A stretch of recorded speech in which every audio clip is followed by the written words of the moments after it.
When Jesus was asked what the greatest commandment was, he answered it pretty much in the simplest of terms.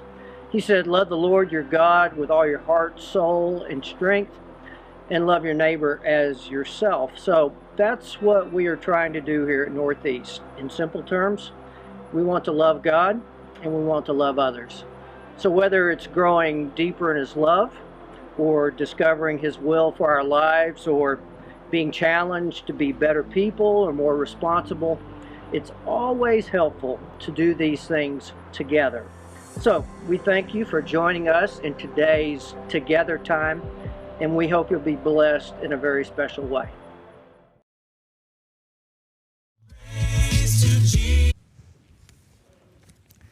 Good morning.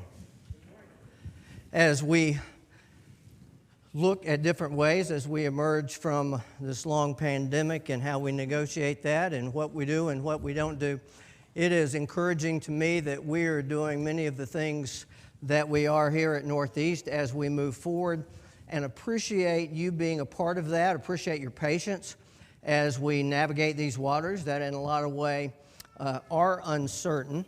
And one of the things that we're doing, I guess if you've looked at your bulletin, you've noticed that there are a lot more things going on. And as the summer moves on, it's going to be the same way too. And one of those things is something that we did last year, but because we were more at the peak of the pandemic and there were a lot more fears and concerns about it then. It was before the vaccinations and all of that. We had about 25 families participate in what we called food and fellowship groups. And we're going to do it again this summer. And if you were to go to the website right now and just go to that front page and then scroll down just a little bit to the Grow Deeper icon and click the little place there where it says to grow deeper, and the statement says their next step. You click on that. That'll take you right to a page where it explains a little bit about the food and fellowship groups, and there's an opportunity to sign up. And we'll be getting you more information about that, but these groups are 3 to 4 families, no more than 3 to 4 families. We mix things up. We put people together who know each other, but we also put them with some folks they may not know as well. So it gives us an opportunity as a church to build our relationships in Jesus. And of course, we faced a lot of isolation in a lot of ways over the last year plus, but this is a very practical way for us to kind of get back in the mode of just practical together fellowship. And we've been doing that in some of our life groups, but that's what we're going to do this summer. So I encourage you to please check that out and sign up for that. And they'll ask you some questions so you can kind of say what you're comfortable doing. Also, hate to say this morning, Phil and Wendy Joyner, this is their last Sunday here. They're moving to North Carolina. Are y'all in the main auditorium here, or are y'all downstairs online? I think they're here. They must be in they're in the downstairs area. Well, we hope this is coming through to the Joiners, and want you to know that we bid you Godspeed, and we will miss you. And whether it's this group assembled here or those downstairs and people who've joined us online who know you, we thank you for being such an important part of what's going on here at Northeast. Just a few weeks ago, we introduced a new family to Northeast. And the interesting thing in the providence of God and working things out, at least in this case, is that the new family that arrived, Nathan and Rebecca Reinhardt and their family, they purchased the Joiners' home.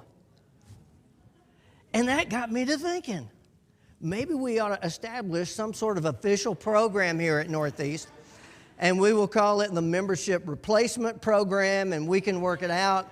If a family leaves, they have to leave their house to an incoming family. They can negotiate the price. But it really is serendipitous how things worked out for the Reinhardts. And we're always happy to have new people with us here at Northeast. There may be new people joining us online. And we just thank you for being here and being a part of this time.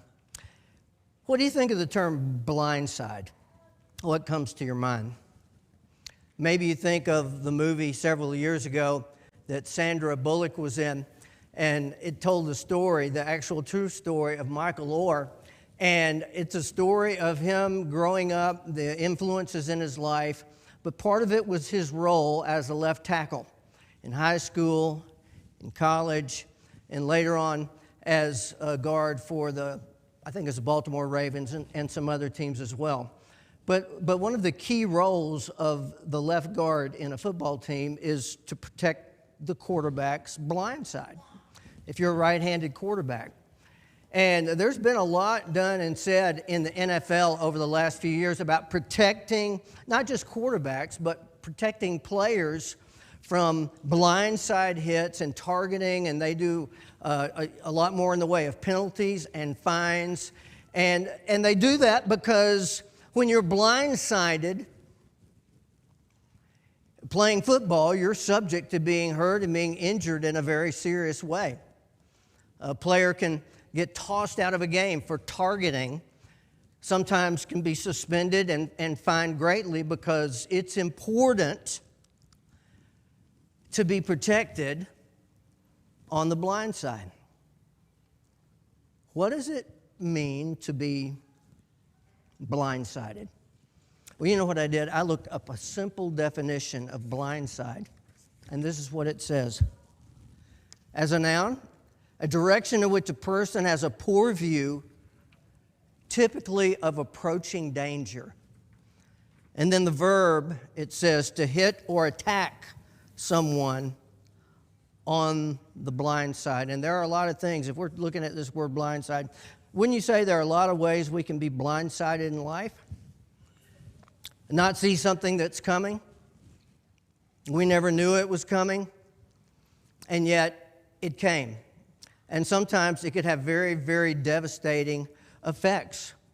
Fortunes can change in a matter of moments.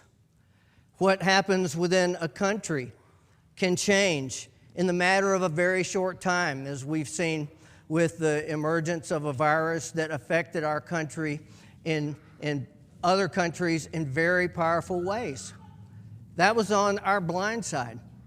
And so when we come to what that means related to the book of Ruth, the book of Ruth reminds us not only about our blind side and what we see and what we don't see, and how God, many times in our minds, we don't see Him working, and yet God calls us to live by faith and trust Him when sometimes it's very, very difficult. And that's how this story starts. This is how scene 1 starts in the book of Ruth. But we read this statement at the beginning, in the time when the judges ruled. That was a time of uncertainty and chaos and war.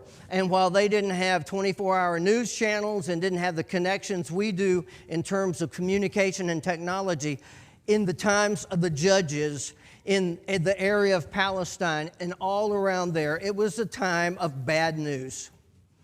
There were ups and downs. There was conflict. There was all of this uncertainty. And then as the book of Judges closes, it says, in those days, Israel had no king. Everyone did as he saw fit. That's the culture, the context, the living reality of this time, and that is the culture, the reality, the times in which this story unfolds. You can't always see what's going to happen. You don't always know when you're going to be blindsided. And so the book of Ruth, and just talking about what this book is about, this book reminds us that God is on our blind side, that God is working, and we can live by faith. And there are things that we will learn over this 4-part series that will remind you and will remind me that whatever the case, we can live with faithfulness and loyalty and love, and it can make a difference. In your life, it can make a difference. In the life of your loved ones, it can make a difference. Because this story as the way it starts, I mean, you talk about being blindsided. This book begins with being blindsided. We're introduced to Elimelech and his wife Naomi and their 2 sons. And the book begins by saying they left their home in Bethlehem of Judah and left there and went to enemy territory because there was food. And so they were blindsided, this family, right off the bat in this story. They're blindsided by famine. How many of us can really relate personally to famine? I mean, in our own lives. How many who have assembled here this morning, have you ever had to worry about where your next meal was coming from or whether you were going to be able to eat or not? If you're joining us online, you're probably in the same boat that I'm in saying, truly, I can look at my own life and I can say, I've never, ever experienced the kind of desperation that would come from a famine in an area that would bring this kind of move. Basically, Elimelech and Naomi and the boys, they become hunger refugees in Moab. And that's a place where, knowing the history of Moab and Israel, that might be a place they wouldn't necessarily want to go, but they were desperate. And so that's where they went. I think about the situation worldwide right now. I did just a little research this week, and I saw in that research that right now in the world, there are 21 million displaced in another country, refugees. They come from Syria, they come from the southern Sudan, they come from Afghanistan, they come from Venezuela.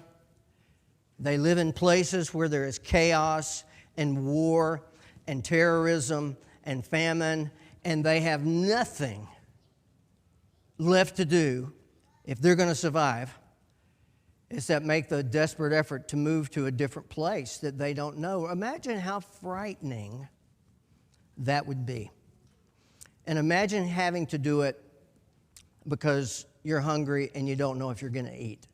I'm just trying to pull us in to what is happening in the life of this family and what it would mean probably leaving their land fallow with nothing growing on it to go to this place, not knowing their future. I've never personally known someone who would be defined as a, quote, refugee until the last couple of months when I had the opportunity to meet Tim Picotti. Tim and Christina and their family, they are members at Northeast. They placed membership a couple of months ago. We received a letter from a Church of Christ in Texas by one of the members who was there and told us to look out for them. They were coming this way, told a little bit about their story. And I'm looking forward later in this series to sitting down and having a conversation with Timothy up here in a few weeks. But they lived the life as refugees from the country of Bhutan, and because of religious persecution, and we'll tell you more about that story later on in this series, but because of religious persecution, they had to leave their home and they had to go to Nepal, and there they lived in a refugee camp. And life in a refugee camp, from what I've read and what I've heard, it can be a very, very hard existence even there, but they are there to survive. Now, I'm not going to tell you about how the Picotti story goes and ends. I'm going to share that with you sometime later. And I know those of you who are familiar with the story of Ruth and this account in a book that's named after the only Gentile woman we have in the Bible. What makes her so special? Well, we'll find out more about that. But right now, I just want to focus in on what this family is going through. They are being blindsided. They've been blindsided by famine. But as was read this morning by Rick, they were also blindsided by death. And it's hard to lose anyone. It cuts at your heart when you lose somebody you love. And I know a lot of you, all of you have experienced the loss of somebody in a very profound way. And maybe they've been gone for years and you still feel that emptiness. You still miss them. And so it would be that way with Naomi losing her husband. And if that wasn't bad enough, the story tells us that eventually those two boys, they marry Moabite women, Ruth and Orpah. And then 10 years go by in those marriages. They're still refugees in Moab, but they've managed to marry. And then those boys, those young men, they die. No children. Back in this day, in this culture, I think it's hard for many of us to appreciate what it would mean to be and live as a widow without a husband, without children, and especially without sons in a situation like this. I think what the Bible says in terms of responding to those who are the neediest of the needy. And in Isaiah chapter 10, God says this to his prophet, "Woe to those who make unjust laws, to those who issue oppressive decrees, to deprive the poor of their rights and withhold justice from the oppressed of my people, making widows their prey and robbing the fatherless." Under such a strong patriarchal system, where everything in terms of family security, not only in where you're going to be and how you're going to live, but what you're going to have and what you're going to live on, is wrapped up, not just having children, but especially in this day, in this culture, in having sons. Because culturally, it was through those sons that there was this property rights and inheritance and carrying on the family name. And that's why in so many stories in the Bible, you see so many women like Hannah and Rachel and Leah. You see how they are. They want to have a son. Because having a son back in this day meant future stability for the family.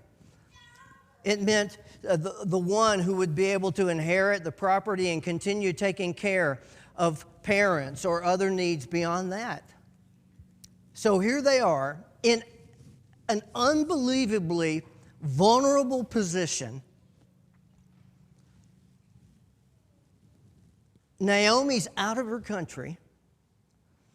She has two daughters-in-law who they've been childless for 10 years. What's she going to do? Well, let's pick up in the story, and let's see what happens and what she says.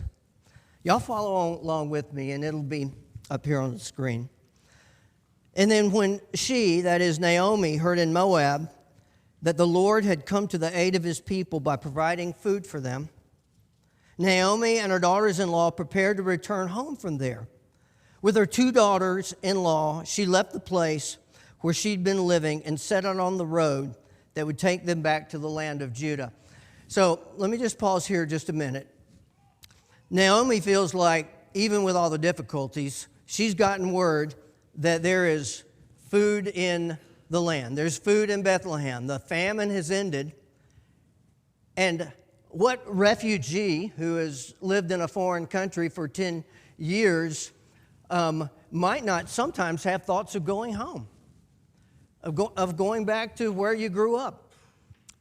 And that's what she was thinking. Now, many people today, refugees, if they have the thought of returning to their home country or where they lived or that city, many of them, they don't have anywhere to go back to. It's a bombed out city.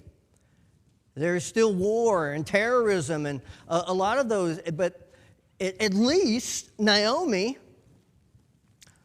had a place where she could go, where she would at least find the hope of ending her existence, playing out her days in a place that was her home and her land.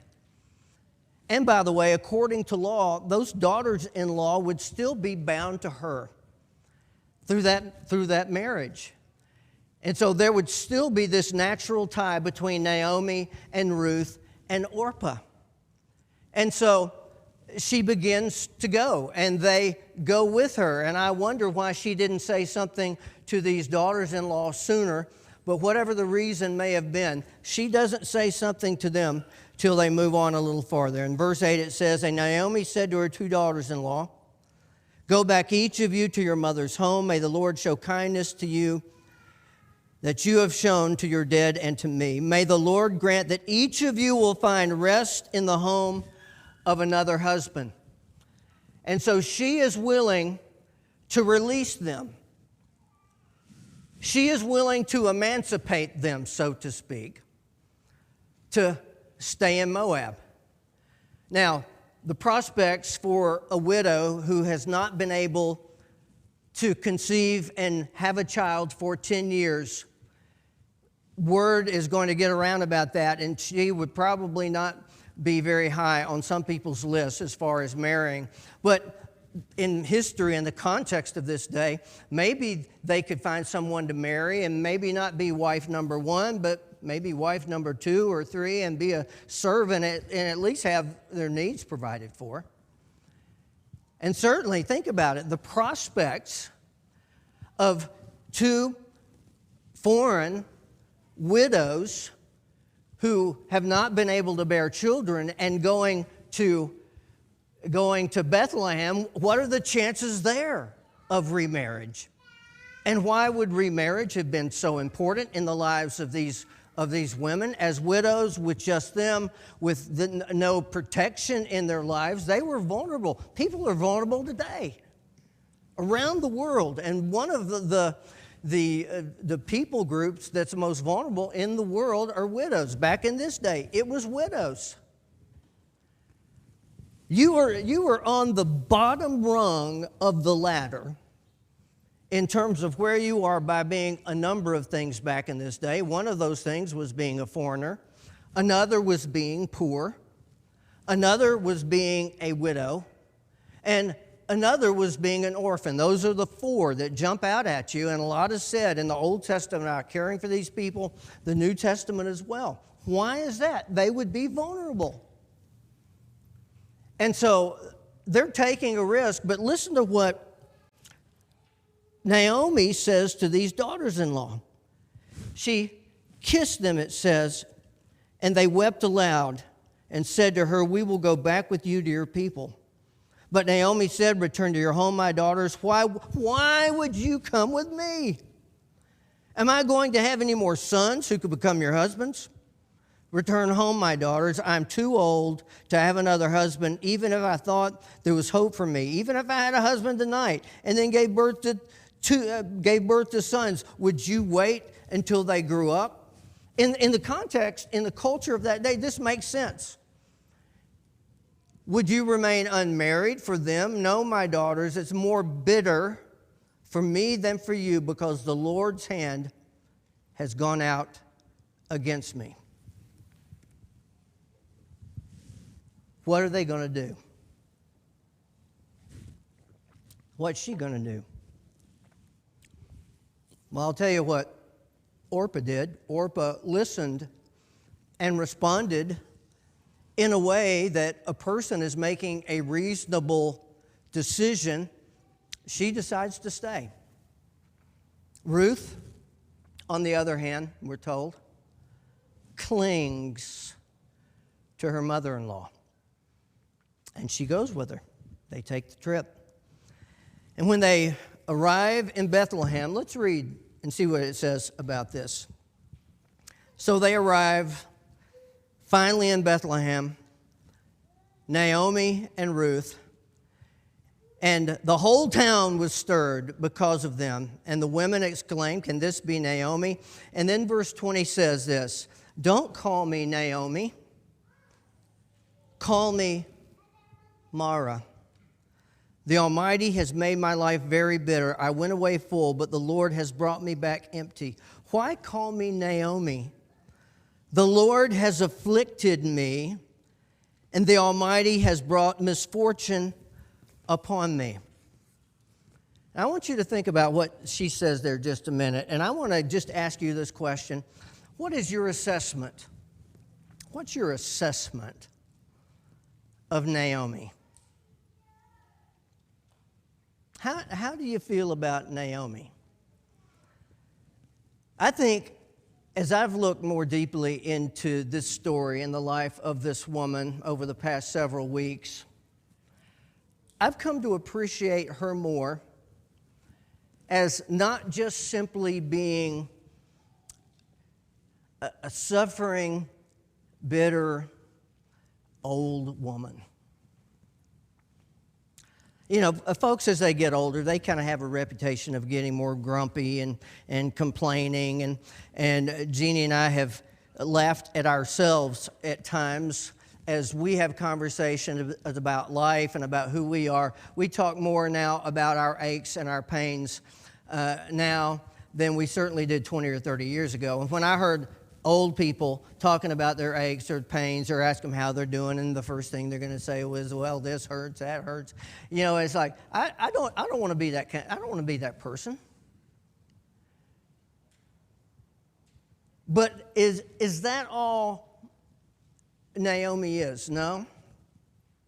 When you look at what she has gone through, when you look at where her life is now, and when you look at the prospects for a secure and meaningful future and everything in that day that would have, at least on the outside, provided somebody that kind of stability, it just wasn't going to be there. And so in a lot of ways, she had given up hope. When I look at what she says, I don't see her as the person who just complains about every little thing. She has been through the ringer, and in her mind, at least, at this point, a person who is a daughter of Abraham, a person who has faith, a person who believes that God blesses and provides for those who He loves, and God is faithful to the faithful. Where is God in all of this? At least in our mind. Where is God when we are living in misery or hurting and we're trying to do the right thing or living the right way or whatever the case may be? You see, she believed God was in control. We use that term, don't we? God is in control. And God blesses the faithful. I just think sometimes to look at Naomi and just kind of dismiss her as just being a bitter old woman. And she's bitter. She says it. And she believes that God's involved in all of this. And listen, there's a temptation in my mind. As I was putting this lesson together, I thought maybe I need to pause and I need to talk a little bit about theologically and explain why bad things happen to good people. I'm not going to do that, but there's this temptation in me, and I'll address it sometime in other contexts, but I don't want to here. I want us to appreciate where she is and how much she is hurting.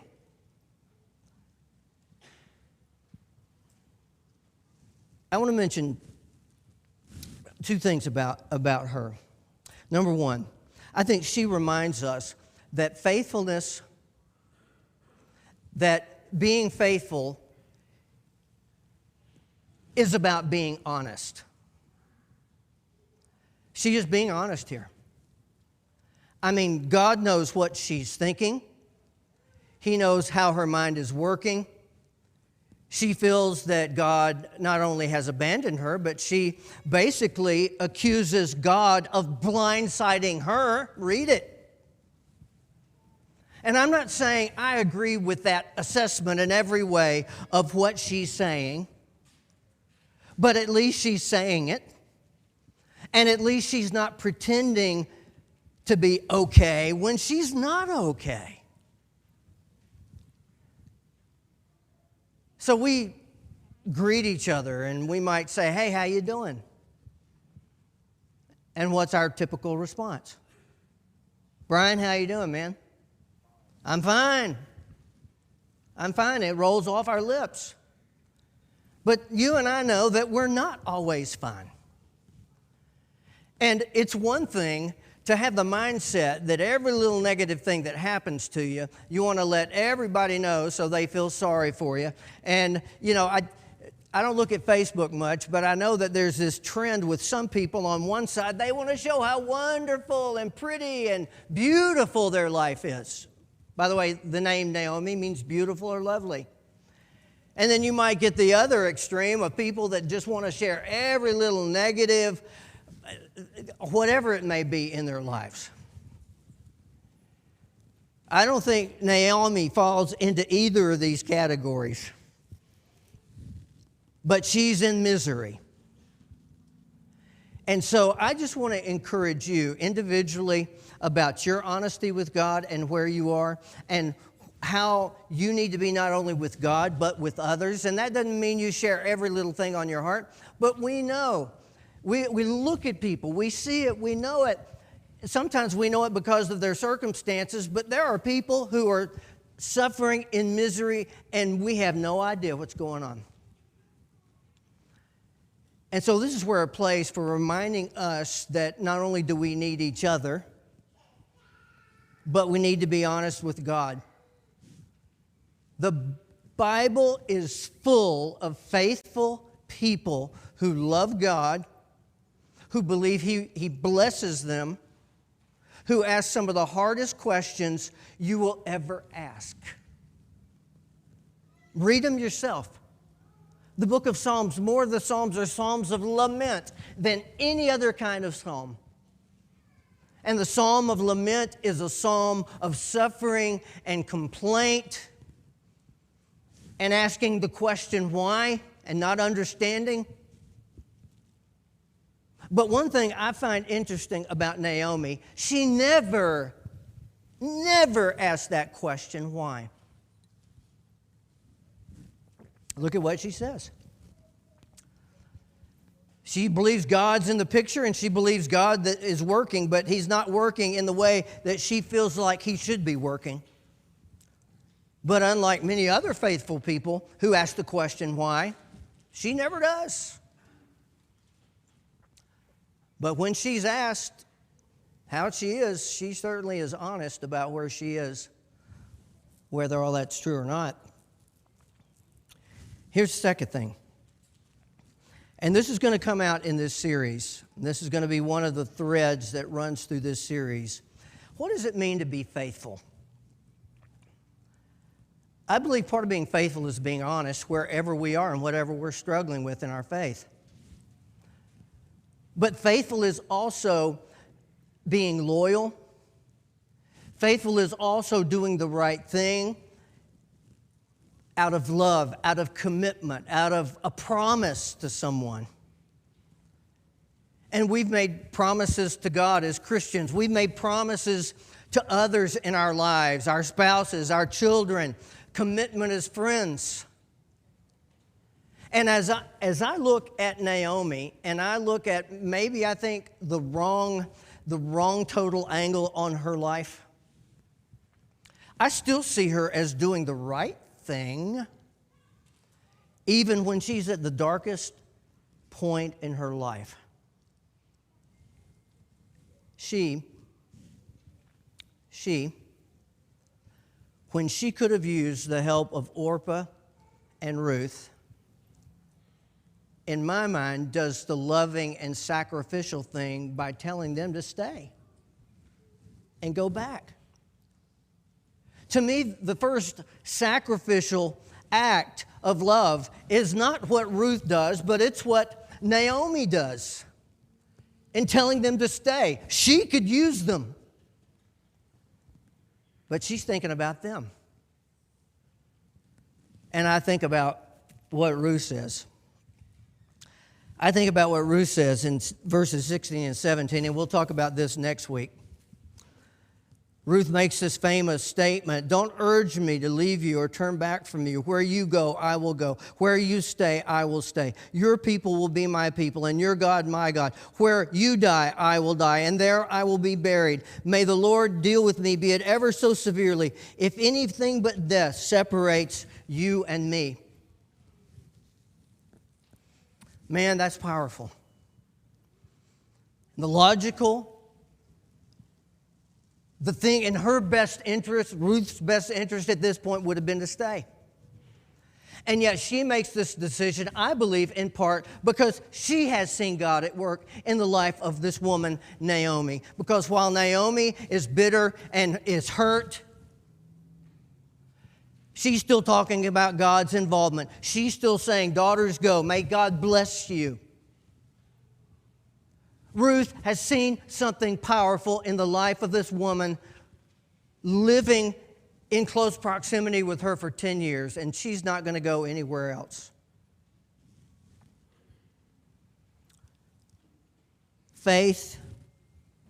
Faithfulness is loyalty out of love. And faithfulness will make bold decisions that aren't always easy.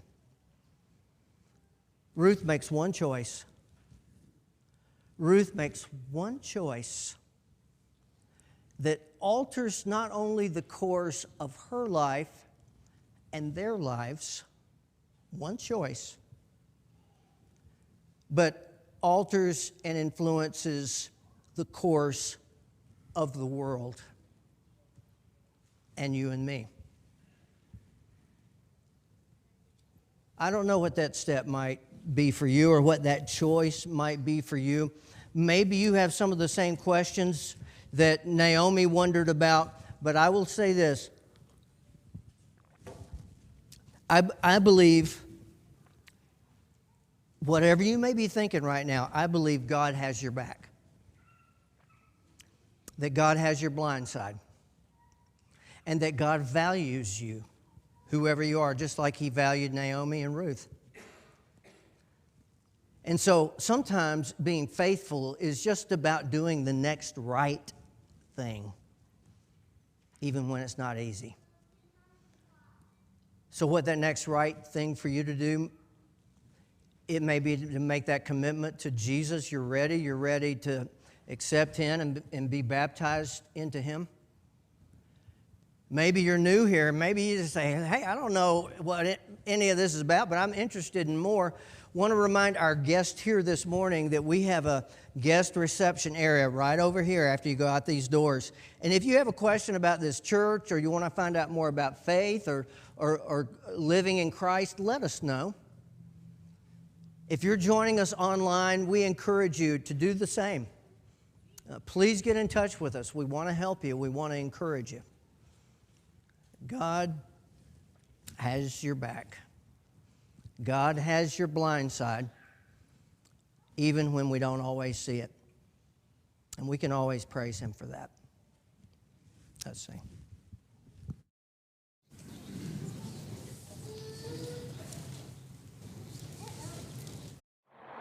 Jesus tells a story of a son who wanders far from the presence of his family and his father, making some really bad choices in his life.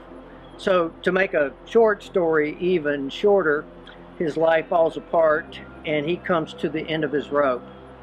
Thankfully, at the end of that rope, there was still a father who loved him and never quit seeking him. This story reminds us that no matter how broken or needy or desperate we may be, we will always have a loving Father who can take our broken pieces and repair them through the work of Jesus. We'd love to encourage you in whatever way we can to search for the answers that are found in Jesus.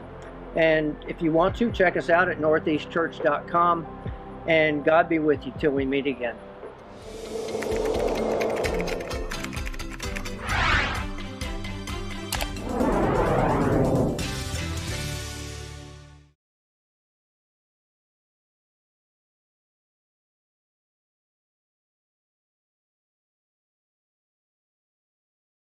What I want doesn't matter. What I do depends on you. What I become, that's what matters. What